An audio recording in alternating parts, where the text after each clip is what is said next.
Bonjour, donc Adrien Morgan, je suis chargé de développement territorial à la Caisse des dépôts, à la direction régionale de Bordeaux. J'interviens sur les Landes et les Pyrénées-Atlantiques dans divers projets d'investissement, car la Caisse des dépôts elle propose différents financements pour la réhabilitation énergétique, pour la production d'énergie renouvelable. Donc dans ma présentation, j'ai essayé de vous faire un petit constat aquitain sur ces deux thématiques et de vous présenter les modes d'intervention de la Caisse des dépôts avec différents retours d'expérience que nous avons pu avoir.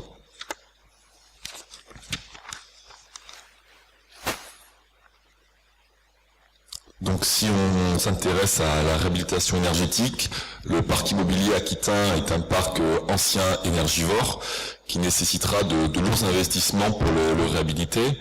Donc pour différentes conférences énergétique en Aquitaine, la Caisse des dépôts avec la LEC et la T2E a permis de définir les chiffres suivants.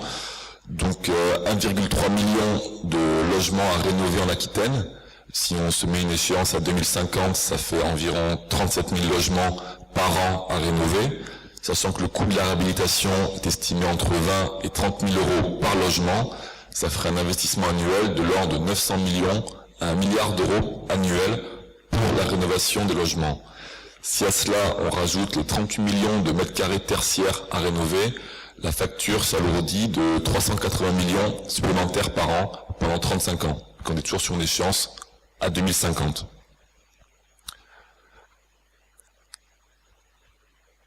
Si on regarde la production d'électricité, toujours d'après le schéma régional du climat, de l'air et de l'énergie, la production en Aquitaine d'électricité est légèrement supérieure à 31 000 gigawattheures. Elle provient essentiellement du nucléaire et de la centrale de Blaye. À ce jour, 9% de la production électrique est réalisée à partir d'énergies renouvelables, entre 2500 et 2800 gigawattheures, dont de l'hydroélectricité avec les barrages pyrénéens, de la biomasse et du solaire. Le reste, en combustible fossile, vous voyez qu'il n'y a pas grand-chose. Toujours d'après le CRCAE, l'Aquitaine consomme, si on regarde la partie chaleur et électricité, environ 100 000 gigawattheures d'énergie. Et elle produit à partir d'énergie renouvelable, donc 2500 gigawattheures d'énergie électrique et 12 000 gigawattheures de chaleur. Ce qui signifie qu'il y a à peu près 14,5% de la consommation de l'Aquitaine qui est produite à partir d'énergie renouvelable.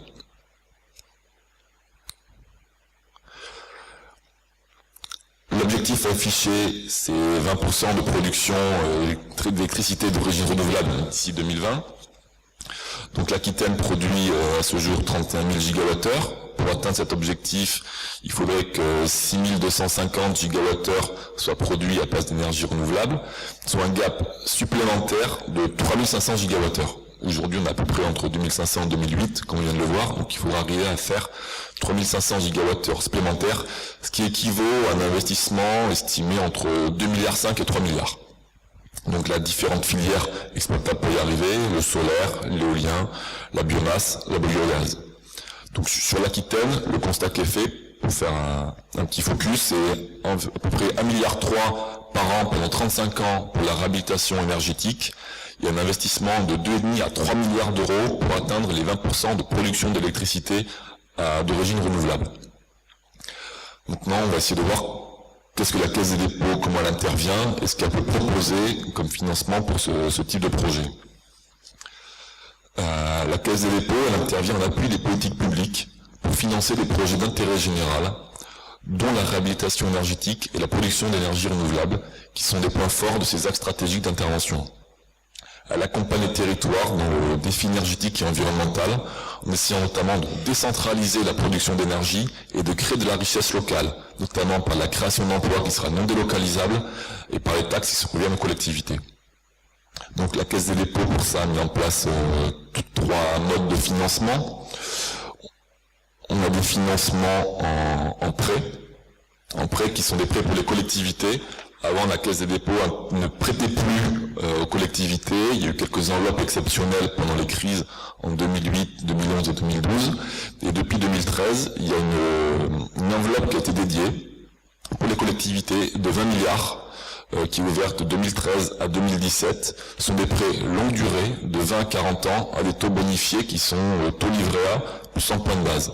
Par contre, la Caisse des dépôts, elle va regarder uniquement le projet d'une collectivité. On va se concentrer sur un projet et pas sur son budget d'investissement général. Et nous allons pouvoir financer jusqu'à 50% du besoin d'emprunt.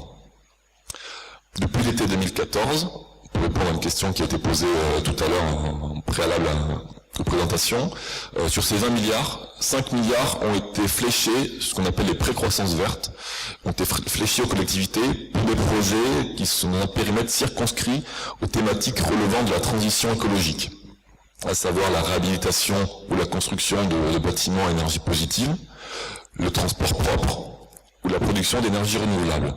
Donc là, ce sont toujours des prêts de longue durée, de 20 à 40 ans pour les collectivités, mais avec un taux qui est encore plus avantageux et bonifié, son taux livret A plus 75 points de base. Actuellement, le livret A est à 1%, le taux actuel est à 1,75. Après, il va arriver évidemment avec la fluctuation du livret A. Et aussi la différence qu'il y a, c'est que sur des projets jusqu'à 5 millions d'euros, la Caisse des dépôts peut financer l'intégralité du projet. Elle ne vient pas financer l'intégralité du besoin de financement.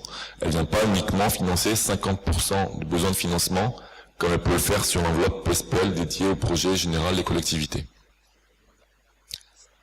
Jusqu'à 5 millions, jusqu'à 5 millions, la Caisse des dépôts peut financer 100% du besoin de financement. Pour vous donner un exemple, c'était avant que les pré-croissances vertes existent, donc là vous avez la photo.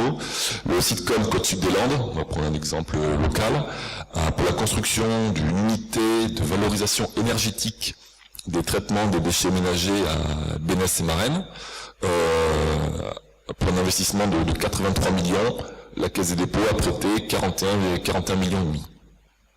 Voilà. Un autre mode de prêt qui sont les éco-prêts, qui sont à destination des bailleurs et des collectivités, dont l'objectif est de favoriser la rénovation énergétique du secteur HLM.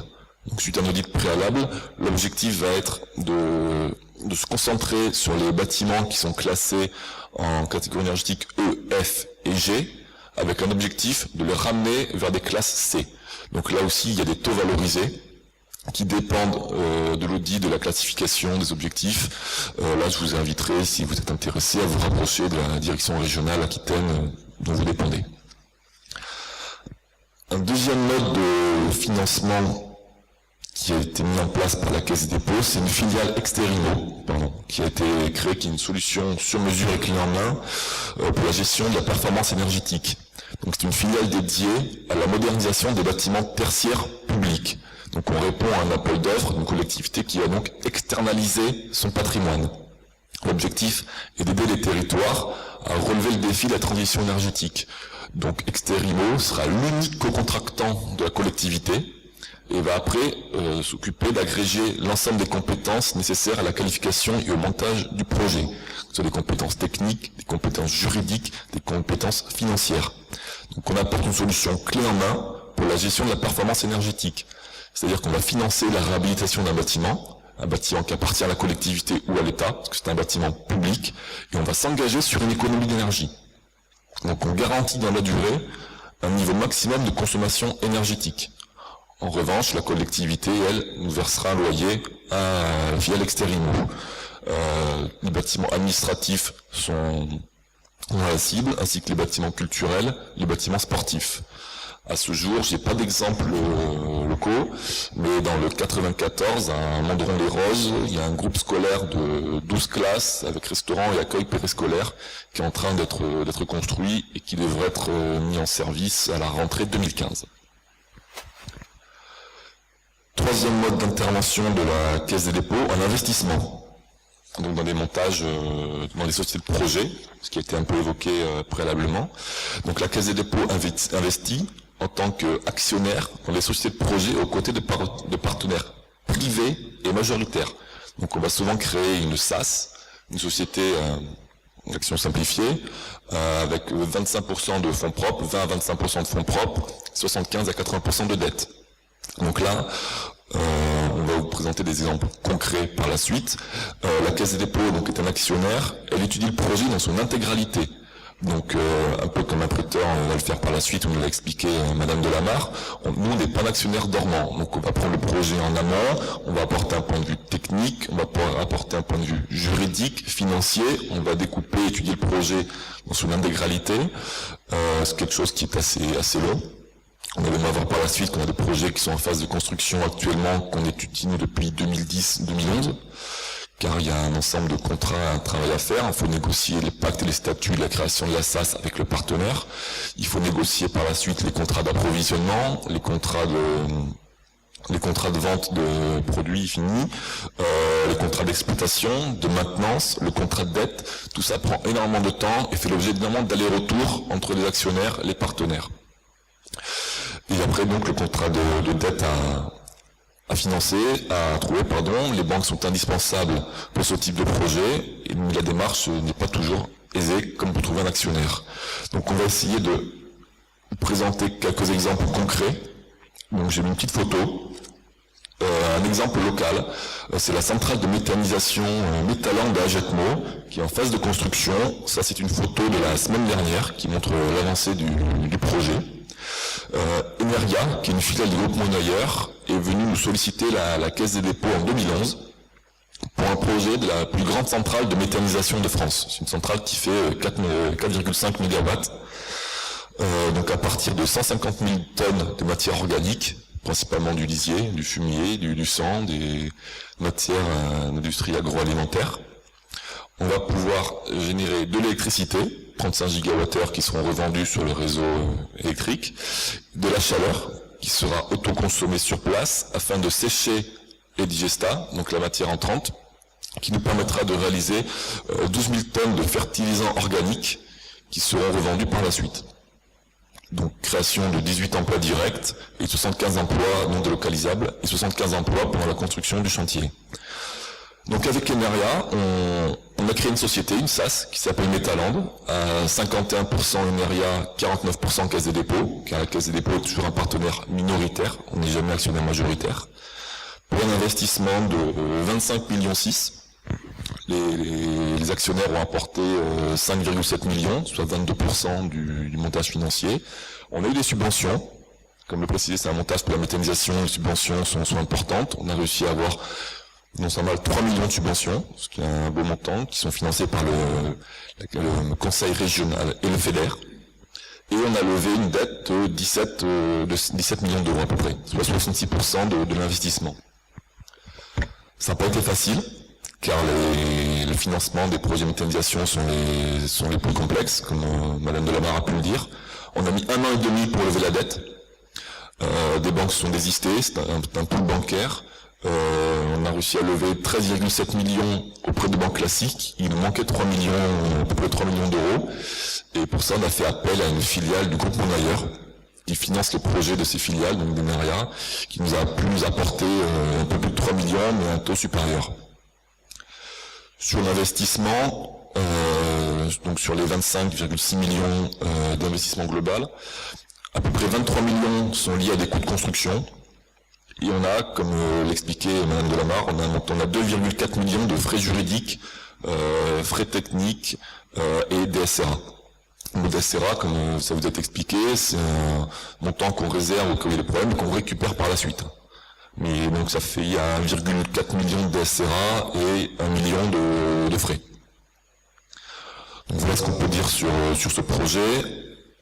Un autre projet, toujours dans les Landes, une centrale de cogénération de biomasse sur le site de DRT à Vielle-Saint-Giron. Donc DRT est un industriel landais qui, à partir de la résine, du terpène, du pain, font des essences que vous pouvez retrouver dans des chewing-gums, dans des multitudes de produits.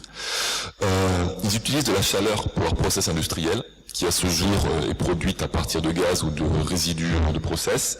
Ils ont une démarche un peu écologique, une démarche verte, avec la volonté de créer cette chaleur à partir d'énergies renouvelables. Donc on se sont approchés de Cofeli, de la Caisse des dépôts, et on a créé la SAS BES VSG, Biomasse Énergie Solutions VSG pour Vielle-Saint-Giron, là où se situe la centrale qui est sur le site de l'usine DRT, qui produit à partir de 135 000 tonnes de bois annuel. On va produire de l'électricité et de la chaleur sous forme de vapeur qui est revendue à DRT.